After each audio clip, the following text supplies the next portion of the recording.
కూటమి ప్రభుత్వం వచ్చి 2.5 ఏళ్ళు అవుతుంది. ఎలా ఉంది పరిపాలన? కూటమి ప్రభుత్వం వచ్చాక అసలు సరిగ్గా బాగోలేదు. రైతుల పరిస్థితి అయితే ఇంకా దారుణంగా ఉన్నది.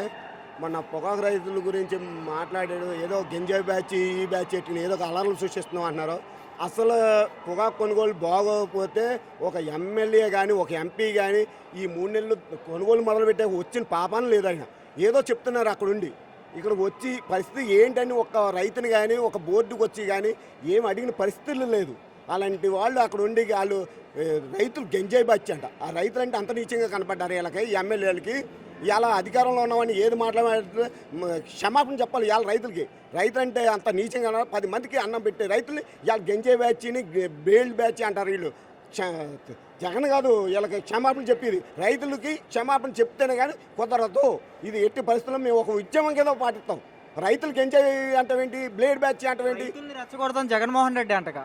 అదే రైతులు ఎవరు రెచ్చగొట్టలే. ఒక మద్దతు ధర కల్పించలేదని దానికోసం వచ్చారు. కానీ ఒక రైతు అంతేగాని ఒకళ్ళు చెప్తే రాలేదు ఇది. కానీ 3 నెలలు బట్టి పొగాకు మార్కెట్ మొదలుపెట్టాక ఇన్ని రోజులు బట్టి మాట్లాడలేని వాళ్ళు ఇవాళ జగన్మోహన్ రెడ్డి వస్తే మాట్లాడుతున్నారు.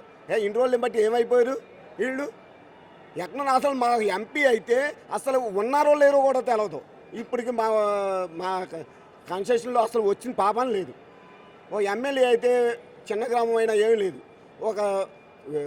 మాకు వాలంటరీ వ్యవస్థ 50 మందికి ఇళ్ళకి ఒక వాలంటరీ ఉంటే ఇవాళ 10 ఏళ్ళకి ఒక మందు షాప్ ఉన్నది.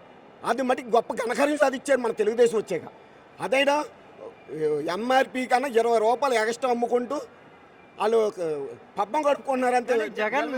జగన్ నకిలీ మద్యం అమ్మారంటున్నారు. నకిలీయో అమ్మారో ఏది అమ్మారో జనం చూస్తున్నారో తెలుస్తున్నారో. ఇవాళ ప్రతి 5 ఏళ్ళకే 10 ఏళ్ళకే ఒక బెడ్ షాప్ కింద పెట్టి జనాలు తాగుబోతులు చేసి వాళ్ళు సంపాదించుకుంటున్నారే. కానీ ఇవాళ చిన్న పిల్లోడికి కాగితం ముక్క మీద తెలవలేనోడికి కూడా కాగితం ముక్క మీద ఈ బ్రాండ్ తయారీని డబ్బులు ఇచ్చేస్తే ఆడికి కూడా కవర్లు పెట్టి మందు చేసి ఇచ్చేస్తున్నారు. ఆ వయసుకి తగ్గ మందు అమ్మాలి కూడా రూల్స్ కూడా పాటిస్తలేదు వాళ్ళు. జగన్కి ఈసారి 11 వచ్చినాయి, ఆ 11 కూడా రావని చెప్పి పవన్ కళ్యాణ్ అంటున్నాడు. 2029లో ఎన్ని వస్తాయో జనం చెప్తారు, జనం చూస్తారు. వాళ్ళు ఏదో అంటే సరిపోదు.